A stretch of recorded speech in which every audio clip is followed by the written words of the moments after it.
Oh, bafethu sesifikile kwenye episode bafethu. Anyazi abanye benu bebayilindile. Most of you have been waiting for this episode bafethu. Thanks a lot for tuning in into our channel, the YouTube one. The subscription is growing daily. We thank you guys for subscribing. If it's the first time for you watching our show, this show is called uThando Lwe Bhola. This is where we hunt down the love of football from the future stars, as I've been going throughout the country, trying to see who's the next Steven Pienaar, who's the next Teko Modise, who's the next Benny McCarthy. This is the place where you will get to find out about that. Thanks for those who are subscribing, commenting, sharing our content, siyabonga kakhulu, following us on social media. Thanks very much. Today on the show, as I'm not disappointing you, I have another star player. He's done absolutely well. They know him as Nova, but his real name is Michael Kock, right? Yes, sir. That's my name. Yeah. Welcome into the show, Michael.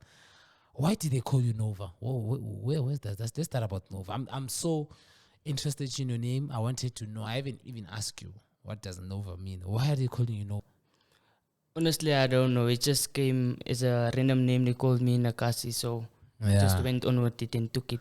Yeah. Where's your Kasi? Where are you from? I'm originally from Rivali. Rivali. Yes, sir. Oh, okay. What can you tell us about Rivali? Where is it? When someone doesn't know Rivali, how can you subscribe Rivali? What sort of a township it is? Rivali is a very small township close to FMB Stadium. Very rough Kasi. It's very known for their violence and gangsterism. Yeah. So I'm just from the local Kasi. I just moved out. How did you survive from that Rivali place? My family played a big role for me to survive there. They always kept me indoors, took me closer to God, and I survived and just went on to soccer. They made me focus on soccer in school because they saw I'm good at it. And that's it. I know. Yeah, I know. Shout out to your family. And talk about your family. Introduce us to your family. Who are your family? And is Kock your father's surname or your mother's surname? My father's surname. Your father's surname. And then your mother? My mother's surname is Fisher. Fisher. Yes. Oh, okay. And then who do you live with there at home there, everybody? I stay with my mom and sister. Oh, mom and sister. Yes. Okay, so you're the only brother. You don't have a brother? Or? No, we are only two siblings. Oh, just two siblings. Yes. Nah. And then what can you tell us about your sister then? My sister is she just finished school like 2 years back. So currently she's at home looking for a job. But she's a very good sister. She's always there for me when I'm at my lowest, especially when we don't play well. And you know how football is. We get very angry or disappointed, and she's always there just to motivate me. Yeah. Speak to me. Yeah. What about your mother and father? You know, you're too blessed actually to still have both of them, you know, alive and coming and seeing you, and hopefully they're gonna see you until you win the World Cup with the Fun. How is it being with them? Like, or as you grow up until now as a kid? It's been tough because my dad hasn't been there for me since the age of 6. So it's been tough because I only stayed with my mother since that age, and my mom has been there for me. So it's really been tough without the father. Yeah, for sure. Right now, being with him and spending time when you back from the boarding school, how do you engage with him? What is it that you're learning the most from him? Honestly, we haven't been speaking for years now, and I don't know how even to get in contact with him because I don't know. Yeah. So he hasn't been there for a person, so it's difficult to even engage with him because times when we needed him, he wasn't there for us. So now for us to open, it's gonna be really difficult to accept. Yeah. But when you see him from a distance, what sort of a man he is? I guess he was a good man. I guess from what I heard from people, he was a good man. He was a very loving man. And I hope he is the man people say he is. Yeah. Then what about your family? Do they come and watch you when you play soccer? Yeah, they do. They really do support me. Or most of the times they dare to support me, to encourage me, cheer for me when needed. Yeah. And then your mother, the love from your mother, what sort of love are you getting? I'm getting too much love from my mother, and I really appreciate it because if it wasn't for her, I wouldn't be here now. Yeah. So the love I'm getting from it's something else, honestly. Yeah, something else now. Yeah, it's love that some people wish to get because not everyone get a love from their mother that I'm getting now. Yeah. So yeah, it's really something else. So I just want people should just love their parents, love their mother especially because she's always gonna be there when needed. Yeah, I know. For sure. Then speaking about you, then you're at Rivali, you are born, you're growing up, you're playing soccer, you're seeing a lot of things happening in the township and everything. Why did you choose soccer? Why did you went for soccer? You could have went for basketball, you could have went for anything, you know. You could have even went for the streets and smoking drugs and being here as a kingpin or everything. Why did you choose soccer? Honestly, soccer came because of my cousins. Because I first played cricket. That was my first sport that I really loved. I played cricket. I even played it at school. So that was a sport I really loved. Soccer just came as my cousins was always playing it. So I just thought of, let me join them. Why not let me try? And that's why I saw I'm good at it. And people always told me that I'm good at soccer. Why don't I just go for soccer? And from there, I took it and look where it took me now. Yeah, for sure, man. Now you're playing for one of the biggest development teams in the country, actually in Africa, which is quite an amazing, and you should be blessed to have that opportunity. Still staying with you being young, you playing soccer. What was the first team that you played for? I played for Rivali Sports Development. It was a local team that doesn't exist now anymore because of this gangsterism. And all things. So, I played for Rivali Sports Development. What do you remember about playing there, and what have you achieved there, and who reminds you of being young when you go there and speak about it? But I remember there was lots of good players, better than me even. Yeah. So there was competition. Yeah. And I was the youngest. At the age of 7, I was playing under 13s. So I was the youngest. There was lots of good players there. We won lots of trophies, especially the Stephen Pienaar tournament. Okay. That was still happening. We won Stephen Pienaar tournament, Baldi tournament, and it's memories. Yeah, It's memories because now, if you look at the people I played with, they're in the streets now doing all these funny things. So it just breaks my heart to see where they are now. Yeah, for sure. No, you are here for a reason, to show them an example of if you really put the focus and really and being a flower that grows in the concrete, you can still make it, you know, Yes, which is quite good. Then just dwelling deeper into the football that you have experienced and everything, you are growing, you're balancing school and football. How are you managing to do that? Even now, how are you still managing to maintain football and go about school as well, ensuring that both of them, they go together? How I'm managing is just that when I'm at school, my main focus is at school. Not still worried about football or anything else, but main focus is in school, get my work done, always listen. And then when I'm at football, you need to do the business and just get into it. Not forgetting about school, but just focusing there at football, do your things right. When you go back home, you study again and focus on school. Yeah. What made you realize that I love football? Was it a passion, or did you watch a player? What was it? What is it that was like, you know what? Yeah, soccer, I'm playing it and I think I'm good. Someone told me that I'm good, or this player, man, he's making me feel it. Who was it? And yeah, can you tell us more about it? So, like I said, people always used to tell me in Rivali that how good I am in soccer. So they always told me I'll be the next Stephen Pienaar, and I always thought Stephen Pienaar, I never knew who he was. Yeah. But I was playing his tournament. So I just decided, okay, let me go research who this guy is. And I saw he's a colored guy from Westbury, and I thought to myself, if he can do it, why can't I do it? Yeah. So that's just my aim now. If he can do it from an area that's similar to mine, I can also do it, and I think I'm definitely gonna do it. Yeah. And then after that, when you're growing up and knowing about Pienaar, what have you seen? What went through your mind and be like, gosh, I was playing about the team Stephen Pienaar is playing in Tottenham Hotspur, Everton. He played, if I'm not mistaken, I think he was there in the Confederations Cup as well as one of the key players for Bafana Bafana. When you watch him, what then kept on coming into your mind that made you start to push and going forward?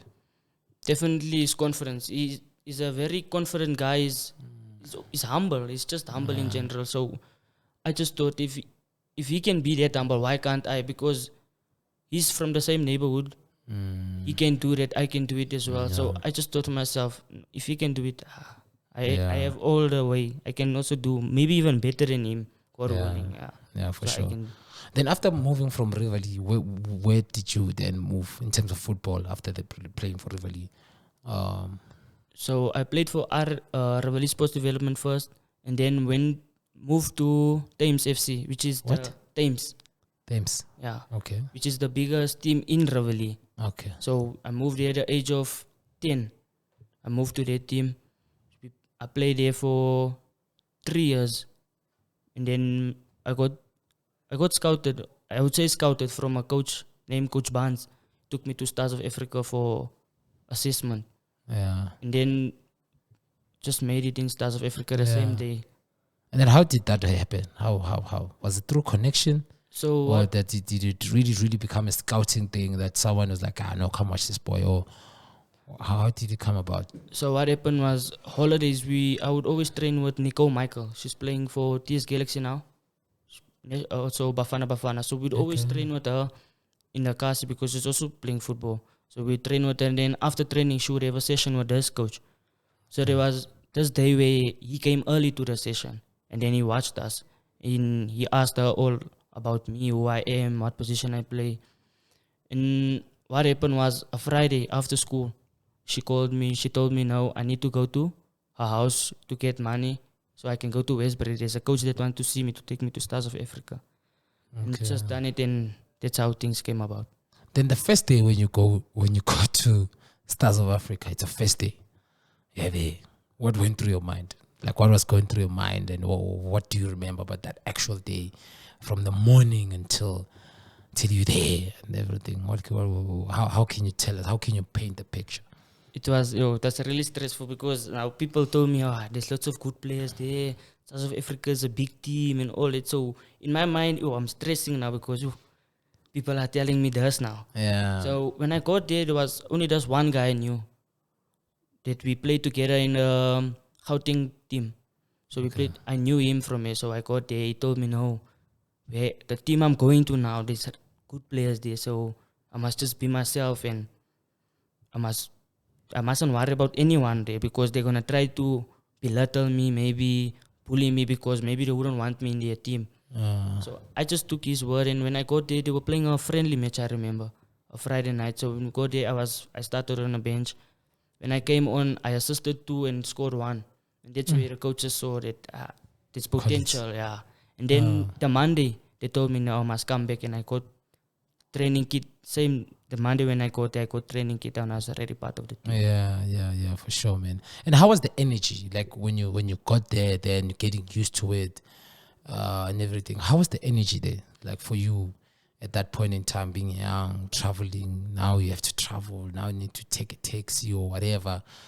Your family have to travel distances to come and watch you. How was the energy around there? At first, it was a bit, I wouldn't say negative, but it wasn't the energy that I thought it would be because my family wasn't okay with it now. Me traveling maybe alone because I'm still young. When I get to the team, I don't know anybody. And now the guys are I always felt that I was pushed to one side. Okay. So the energy wasn't there. And when I got there, I thought, it's going to be easy. But when I saw, no, it's not easy, then I wanted to leave because I'm not comfortable with it. Because where I come from, I was like the main player. Oh, yeah. So now when I go there, there's people that's better than me. There's more competition. So I didn't like it at first. Yeah. So my mom just told me that I should stick there. I should stay there because that's how I'm going to grow at the end of the day. Yeah, for sure. And then the scholarship one, how did you end up getting a scholarship for you to stay there? Or when was it? And what was the main reason for you to actually get a scholarship and stay there? Was it also by means of leaving the community that you stay in, which you also classify that it has more of bad stuff that influences people to join and everything? How did it come about and why? I would say because also at home we are not financially stable. That's why I also got the scholarship. But also my consistency in training and matches every weekend also got me the scholarship. And maybe one of the reasons also because of how my area is. I think that's also one of the reasons why I got the scholarship. Yeah, for sure, Antoine. And then talking about the you going there, staying there and everything, for someone that does not know, because a lot of people, they don't even know that Stars of Africa is a place where kids stay, they study. What can you tell us about what's really happening when you enter there, the house? What's really happening there?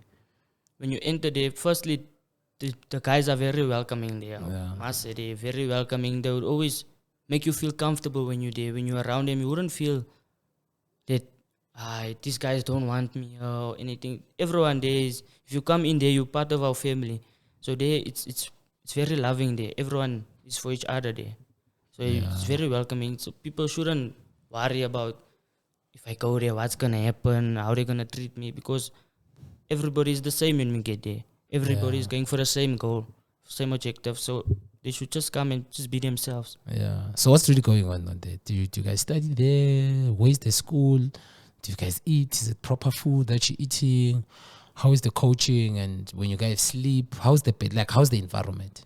The environment is positive. So we school there. Every school is there. We sleep there. Eating very healthy. Eating is really good. Yeah. And then training. Now fields are not really far. Just like 5 minutes away from us. Coaching are tops. I don't have any words for the coaching there because something else, something that I never thought I would get. It would make me the player I am, because if it wasn't for the coaches there and the coaching, how they do things, I don't think I would be the Nova that people know me as now. Yeah, for sure. And then the biggest challenge that you have really faced over there, what has it been? Is it because honestly, when I look at you, a lot of players, they tend to have a little confidence with their height, their body, and everything. With you, how did you manage to fight that challenge and be able to say, okay, the shorter I am, I can still become a good gift towards someone that can come into the stadium and watch me play. How did you able to deal with that challenge? I just told myself that in football, body doesn't matter. It's all in the mind and in the feet. Because personally, I think I'm very good with my feet. I'm very good in the mind also thinking. So what helped me was I'm always ahead of what the opponents are gonna do. So that's benefiting me. So personally, I don't think body is a problem, and it shouldn't be a problem in our football, because if you're good enough, why not? Yeah, for sure. I know that's definitely true. Let's talk about Mr. Farouk Khan. When someone mentions that guy and doesn't know him, and he comes and asks you, who's this guy? How can you classify Mr. Farouk Khan? He's I would say the best developing coach in South Africa. He's the one that produced all the players that are well known in this country at the moment, likes of Tito, Cabello, Tlamini, Janino Pellas. The list is endless. So I would tell him that the best developed coach in South Africa. Yeah. What is it that he has told you that in your mind you're still keeping it all the time? What is it that he has told you, and what is it that other people should embrace out of him that made you to be a better person as you are today? The thing is that he's still telling us to till this day that we should always remain humble. Yeah. Because what God is giving us can always be taken away. Yeah, so he's always telling us that we should be humble, and I think people should take that into account, that you should always remain humble. Yeah. Because if you're not gonna be humble, life is gonna be tough for you, especially in the football world. It's gonna be really tough for you. For sure. And he has brought his family closer to you guys. You know, because with me, that's a huge risk to bring your family closer to kids that come from different parts. Now they have to manage them. That has to make sure that they are well fed and everything. How is the family of the Khan family? How is it the auntie, everything? How is it being around his family? I think it's really good being around his family, because they are really loving family. Honestly speaking, they are really a family that would really care for other people's children. They wouldn't be that one that would shout you or anything. They'll always come to you and tell you, okay, listen, you done this wrong and this. This is how we need to fix it. That's how Coach Farouk is also. So I think that's a really good family, and I also appreciate them for what they doing and what they doing for me especially as well, and for all the other gents. There's nothing more we can say, but we appreciate them. Yeah, for sure. You have brought so many trophies to him, under you, from the young age when he joined in. Which one has been the biggest achievement that you this trophy I really felt that I gave Mr. Farouk Khan and everyone and technical staff and the coaches. You know, we had the best out of it. You know, the planning and everything. Which one was it? I would say the Pirates Cup, because when we go to the Pirates Cup, Yeah. we won the favorites. We won the favorites because we had a young team also. So we won the favorites there. People will always tell us, these guys, they are not good enough. I don't think they'll win it. Because everyone was favoring Obert at that time. Yeah. So I think the Pirates Cup was one of the biggest one, and one that opened his eyes also to see that my players are very good. Very good, because we played against players that are playing NFD now. So what does that tell you? We're doing something right at the academy. There is something that he's doing right, especially. Yeah, for sure. And currently, right now, the last trophy that you've lifted was as a captain, the IBA Cup. How was the whole thing? You know, it was one of the biggest competition, and you guys entered the competition quite late because of some of the reasons, financial and everything. But you guys managed to get in, and you didn't disappoint him in terms of participating. How was it for you, being able to actually being the one that lifts the trophy as a captain?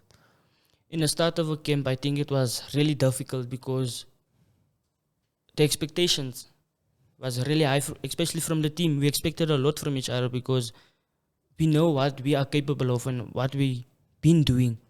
So it was difficult at the start, I would say. It was difficult, but as we got along with it, and things just became easier and easier and easier. But when we went to the tournament, first 3 games, I would say, wasn't that competitive. As we go to the quarterfinals, that's where we realized, okay, now it's time now that we should step up now, because in the quarterfinals, okay, we won 2-0, and then semifinals where we got Sundowns, okay, that's where things got serious. And that's where everybody thought now Stars is no more gonna make it. They beat facing one of the biggest teams in Africa at the moment. Sundowns, it's a big name, honestly. So people thought, these boys it's chai for them, they're going out now. And we managed to beat them in penalties. And that's where we saw, if we can beat Sundowns, I think we were gonna win it. We done it. We made Coach Farouk proud. That's it. That's where things took us. Please tell them who did you beat in the final. You must tell them who did you beat. We beat Tech for Techers. Yeah. It was it's a big team in the GDR. So we beat Tech for Techers in the final. Also in penalties. Yeah. For sure, man, for sure. And just engaging about Stars of Africa and your loyalty that you've shown to them. And I'm quite sure that you've been interested. There are teams that have been interested in you, but you kept your loyalty, even though some of them you had a thing of trying to go to them and everything. What has kept the loyalty from you with Stars of Africa? Why still in Stars of Africa? You could have seen yourself playing for Chiefs, Sundowns, or even abroad, but you're still here, still learning and everything. Why? Where does the loyalty come from? For me, it comes from what they're doing for me. I appreciate what they're doing for me. They took me out of nowhere where nobody saw this boy in the Rivoli. Nobody was worrying about us there. So they took me from nothing to making me the player I am now. For me, just to leave them this way, it won't be good because they're spending money on me also. So now for me to leave just like this, I don't think it's going to be good for me just to do that, because they are really investing in us. Yeah.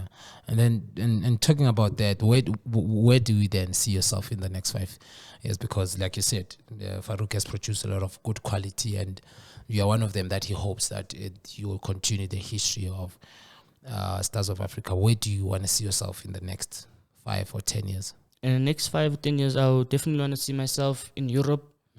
And if not in Europe, if things don't go as planned, maybe one of the big 3 in South Africa. Yeah. Where in Europe specifically? Where? Which team, when you look at it and be like, you see here, I can definitely fit. You see this team, in the next 3 years, I'm going to fit here and I'm going to win Ballon d'Ors. At the moment, I think Brighton, because of the type of football they're playing. Brighton, the type of football they're playing, because it's like similar to ours. More possession-based football. We like players that are confident on the ball, and that's what they have. They are very confident on the ball, very good in possession. I think Brighton, definitely. Yeah, yo, that is. I thought maybe you were gonna say Manchester City or Man United, but you went with the Brighton, which is quite good because they're also quite a good team. They've produced a lot, quite good players, McAllister, to just name a few, So yeah, you can definitely quite fit there. I mean, Pesitao as well comes from there. Yeah. Look at him right now; he's playing for one of the biggest teams in the continent. You might even say in the world. So yeah, just gotta push on. Just to try and go back to Stars of Africa, when you guys have lost, what sort of energy comes from the team to recover? What sort of energy does it come, and how are you guys dealing with that? At first, like after the game, the guys wouldn't speak to each other. Yeah. The guys wouldn't speak to each other because all of us, we're trying our best, and then maybe there's maybe one that maybe disappointed the team, and now that's gonna affect everyone. So we wouldn't speak to each other. It would be awkward. But as time goes on, the guys would come together and speak about, okay, listen, this is what you done wrong, and this is what I think you could have done better. So next time maybe you in that situation you will do something better. But at the start it's awkward because you wouldn't speak to each other after losing. Yeah, for sure. Nothing is perfect in this world. And to Stars of Africa, I'm quite sure nothing's perfect. But if you were to be like Mr. Farouk Khan, what is it that you would like to improve at Stars of Africa that he might watch this podcast and say, okay, Nova said this because he's one of the guys that have stayed longer in my structure as Stars of Africa. What is it that you feel like, okay, honestly, this needs to improve for us to be one of the best, like La Masia in Barcelona? Honestly, I don't think anything needs to be improved because they're doing everything right there. Doing everything right. As you can see also now at our SAB team, we under 18s. All of us is under 18, and where we on the log, we second on the log, you can imagine. So I don't think there's anything that needs to be improved because everything is going really well there. Yeah. Everything is going well. Everything's going well. Nothing. No. Even the cars. Everything's perfect. Everything's perfect now. Yeah. I know, definitely, Ntwana, definitely. Talking about you making it, it's your first check. What is it that you're going to get? What is it that you're going to do with your first check? My first check, I would like to give it to my mother firstly. Yeah. So she can become, like she can have a better life. Because where we are at the moment, everything is not good. See, so I would maybe buy my mother a house. Not maybe, I will. Yeah. Buy my mother a house, make sure everything is good her side. And then check out for myself and for the rest of my family. Yeah, definitely. And then from people from Riverside, what advice would you give them? Like a young kid right now who's watching this and is from Riverside and he can see what is going on and you've witnessed it and you've ran away from it. What advice would you give that person and how can the community of Riverside improve in order for them to become a good society? I just want to say to them that gangsterism is not the way. Yeah. It's not the way because people are dying young in my area. Boys are dying young, my age, younger than me. Innocent people are dying. So I just want to say gangsterism and drugs is not the way. Yeah. Not the way. That we should always think about something better. There's football now. People can go out, even if you're using your last money for a trial or something, you should go. You never know what can happen. Yeah. So you should always think positive and leave these negative people. Don't worry about what people have to say about you because there's always going to be people that's going to try and put you down, but that's their opinion and you should just be yourself and think positive. Yeah, for sure. And talking about that and people using other options to leave the society and everything. If you don't get to make it on football, what is it that you still believe that I can make it in life through this thing, especially school-wise? Where do you want to see yourself? What is it that you want to study and how are you preparing your next 3 years? My next 3 years, honestly, I'm not that I'm not focused on school, but I just see myself in football. That's it. And when I make it, I want to try and help the boys in my area, Ravali, so that they can also see that I still care from where I come from. I don't forget where I come from because there's some people that forget where they come from. They wouldn't come back to the area and maybe help the younger guys just to give them a hope and a confidence to say, okay, there is still way for us to make it. Even if it's like a small tournament, scouts, you invite scouts or something just to come check on the boys. But that's what I want to do, yeah. Yeah, and talk about scouts, them taking players to a better place. You are playing right now in one of the better places, which is the APC and everything. What is the difference between APC and PSL? And what do you think about the South African football? The difference is just, I would say, the consistency. And also where the level also. But I don't think it's much difference, but just the consistency. In PSL, people are more focused on what they want. And where we are, it's just, I think some people are just playing, not for what they want in the future. Yeah. I think, and football in South Africa, at times I don't think it's going really well, because I think we have a lot to improve on. Yeah. I think we have a lot to improve on, because if you can look at it, we very talented in South Africa. Yeah. Very talented. It's just we don't use it in a correct manner, as I would say.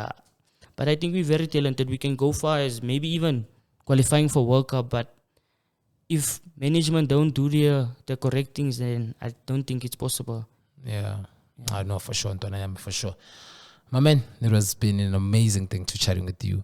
The question I always ask them before we end the thing is, it's because most of the players that I invite are the ones that I expose, tell the world who they are. Then how are you dealing with that? How are you dealing with the pressure that, okay, I'm one of the people that Cellular gets to post or everyone gets to know about, and now I'm this sort of big. How do you deal with that? How do you deal with you not being big-headed, you not, thinking otherwise, and dealing with social media? How do you do that?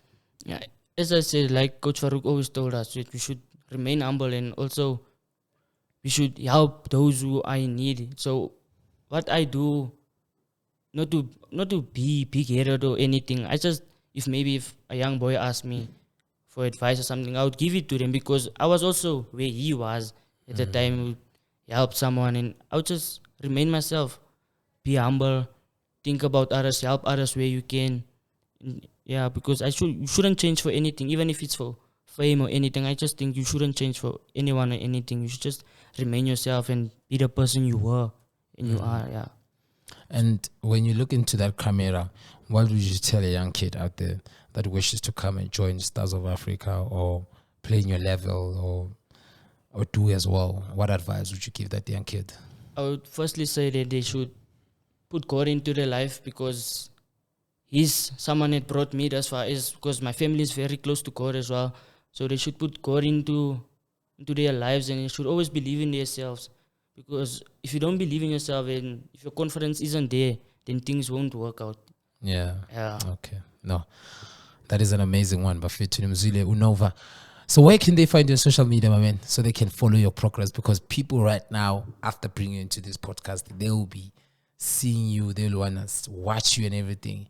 Where can they actually find you, Ntwana, on social media? So my social media on Instagram, I go by the name of Made by Nova, and on TikTok, Uncle Nova. Oh, Uncle Nova. Yeah. Hey, he's the uncle. The Uncle Nova. You're amazing, man. It was amazing chatting with you, man. Continue being who you are. Continue being the leader. You've been an amazing. There's a video that you did of the tour. You gave me a tour to Stars of Africa. That video was amazing. And I'm hoping it's going to help you guys get sponsors. I'm hoping it's going to bring a lot of kids, give them confidence. So, yeah, it shows the good character that you are. For them to even give you the belt, because it's not easy to just step into one of the biggest academies in Africa and be the captain and lift so many trophies. And I'm hoping you're going to lift many of them. Yeah. And I'm hoping that you're going to avoid being a bad boy and doing bad stuff. Just continue being a leader. Continue working hard. Listen, Mr. Farouk, and then you're going to get far. Your future is absolutely bright. That is Nova. Michael Kock, those who know him, the man from Riverside. If you are at Riverside, Rivali, ne? Yeah. Oh, Rivali. When you're at Rivali, wanting to watch Kaizer Chiefs versus Orlando Pirates and you don't have a parking, just call me. I'll organize a parking for you. Otherwise, my name is Cellular Maake, the boy from Tembisa 1632. It has been an amazing to interview someone from the other side. It's It's quite interesting. Us, we interview everything. Whether you're colored, you're Indian, you're whatever. So and ask you, how is it living your life? And where do you see yourself in the next future? My name is Cellular. We are out of here. Bafit, I hope you guys are going to love this. And I hope you guys are going to tell us as well who we should bring. Because the next guest that is also becoming, like I said, every episode at the end, I always tell you guys, keep on being with us, because we're going to, you don't know, might even bring that. Bafit, in the next future, we're going to be bringing Abu Yamal corner right here. But otherwise, we are out. Sabakataza. Since Antonam, Sabakataza. Kataza.